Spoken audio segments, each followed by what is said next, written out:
Deputy Pringle, are you ready? Are you sharing your time or taking it all yourself? I think I will myself. Okay. Thanks, Deputy. How long will be, Chairman? So, just like to thank you for the opportunity to discuss this on this bill. I think it is topical that we're discussing the Local Government Rates Bill 2018, which proposes to modernise and consolidate existing legislation governing commercial rates in Ireland. But in the spring of last year, I carried out an extensive survey measuring the health and optimism of the small business sector in County Donegal. Over 100 businesses responded, painting a stark picture of the continuing struggles small businesses have faced since this government has come to power. I felt it was time to measure the health of this sector and listen to what businesses and the concerns that they have. I believe that measuring the health of the micro-business sector measures the overall health of the rural economy. Local businesses are the backbone of rural economies, providing sustainable local employment if supported. For me, it was a priority to concentrate on small businesses, which fall outside the remit of Enterprise Ireland, as they are not applying for export. Coffee shops, hairdressers, butchers, and many more types of businesses contacted me via the survey. Some said it was the first time they had ever been asked about their concerns. The results suggest that while businesses are emerging from a disastrous trade of austerity, they are now facing new and existing challenges left largely ignored by the current government. Only half of respondents have said their business has improved since the recession, indicating that Donegal's rural economy continues to struggle. Most striking was that over 80% of respondents said they were concerned with depopulation trends and the retreat of rural services, like post offices, Garda stations and even banking facilities in County Donegal. 80% of businesses also cited a general unawareness of government supports, with many reporting various challenges left unaddressed by the current government. Many businesses give me an extensive response outlining their main challenges. Most of them mention commercial rates, the high level of rates, inability to work out a long-term sustainable agreement with the local council, and persistent anomalies in the rates assigned to businesses across the county. And that was across all sectors, all uses and types of businesses. They all had the same response. And indeed, in fairness to the local authority, I think it's difficult for them as well, because the rate is struck outside the council, the rates are set outside the council only has to collect the amount that's valued, and then the council can't, well they do, and they have done deals with various rate holders over the years who are experiencing difficulties. But the problem is then at the end of the year they still have to levy the full amount on them, and this is very frustrating for business people. You know, you do a deal, get a reduction, whatever it is, 50% reduction, whatever. Next thing the council sends out a letter to you twice a year demanding the full amount and threatening all sorts. And you say that's in, but sure, I've already done a deal with you a couple of weeks ago, but that doesn't matter because legally the council has to go down that road, and that's extremely difficult.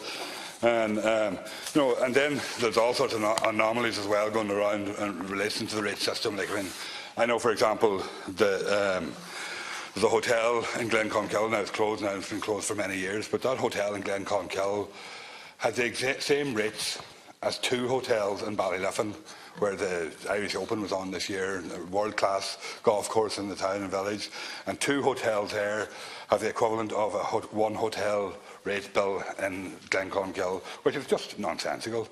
I know examples of one pub in a rural village in South Donegal having half or twice the rates bill of a similar pub in a village up in Inishowen and that kind of stuff. And that's right across. And that's only just in terms of half an hour sitting looking at the valuation reports on the valuations office and going through what businesses I know and can pick them out. And if I can pick those out in that case, that can be picked out right across the county and across the board. So there is no consistency in how rates are levied and the amount of rates that are demanded in comparison between similar sized towns and villages and what's happening there, and that is a real problem right across the board.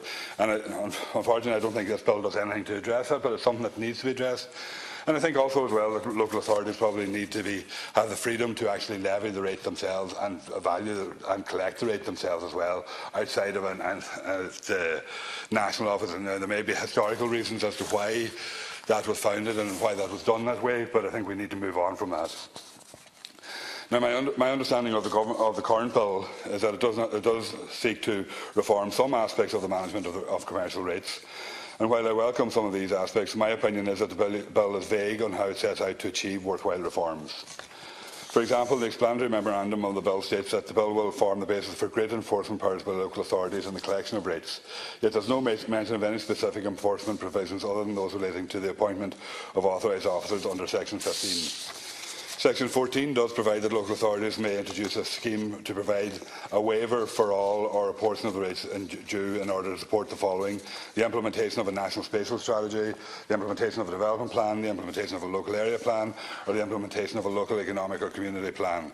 Again, very little is explained on this point. However, I hope to see local initiatives being able to access the waiver scheme. One strong point that emerged from my business survey was the reliance that businesses have on local trade, not just tourism, although that is important, but mainly local traffic, local residents and people from around the local area. It's evident from my business survey that more focus needs to be placed on driving up local trade to help small businesses survive new challenges. Any time I've mentioned this to the Minister on this issue, the Government is quick to point out support for businesses in tourism, even though my survey showed that nearly 80% of businesses rely on local trade. This is where we need to be focusing, and I hope the reform of the rate system will help in that in some way. If this could be set as part of a local economic and community plan, then we could see rates being reduced for those businesses that continue to struggle with the trend of reduced local trade caused by rural depopulation. Section 11 of the bill provides for the levying of interest on any overdue rates. This section provides that any rate levied by a rating authority will carry interest from the first day of January in the following year in the event of failure to pay. This is a new provision which was not provided for in previous commercial rates legislation. I believe that there needs to be a mechanism whereby local authorities can legally restructure the payment of rates, just like what we are calling for between banks and lenders, particularly homeowners. Essentially a restructuring. Many businesses have an unofficial arrangement with local authorities to delay or restructure rate payments, yet businesses are then charged halfway through the year because this is what the Council is legally obliged to do. It's clear that Ireland has a rates problem. According to the public policy study carried out in 2016, only 4 local authorities had collection rates at over 90% for the year of 2016, and 2 had collected less than 70%, including Donegal, my own county, and Louth. Furthermore, the public policy study states that outstanding year-end arrears for 2016 were over €297 million, double the arrears found in 2008 of €137 million. And overall, the end-of-year arrears increased threefold between 2008 and 2012. Arrears has become a legacy issue from the recession, where rates were not collected due to very challenging times, which have been carried over, causing a backlog for individual businesses. Clearly, we have a problem which I don't think this single piece of consolidated legislation will resolve. I think it's safe to say that Ireland has a real problem with the issue of both rates from the point of view of businesses and county councils themselves, and it's something we really need to address. I, for one, think we need to consider offering local authorities greater flexibility in collecting the amount of rates a business can afford to pay at any particular time, while also expanding local authority powers to abate rates where appropriate. Of course, this will mean funding must come from other sources as a result, but I can think of a few, like multinational companies, that are exempt from rates altogether. If we started there, local authorities might have leeway in helping businesses through challenging times. We need to do something before the Valuation Office conducts a revision of existing valuations in the North West, including Donegal, which is due to take place this year, and which will likely see rates increasing as it has been in counties which have already been reviewed. Ultimately, if the Government paid more attention to small businesses, they would know they have a lot of great ideas and understand local economies better than Fine Gael has been shown to date. It's time Donegal and rural Ireland got no less than a full cross-departmental commitment to address the continuing challenges facing small businesses in rural counties and to diversify funding to meet the needs of these businesses and local communities. Thank you.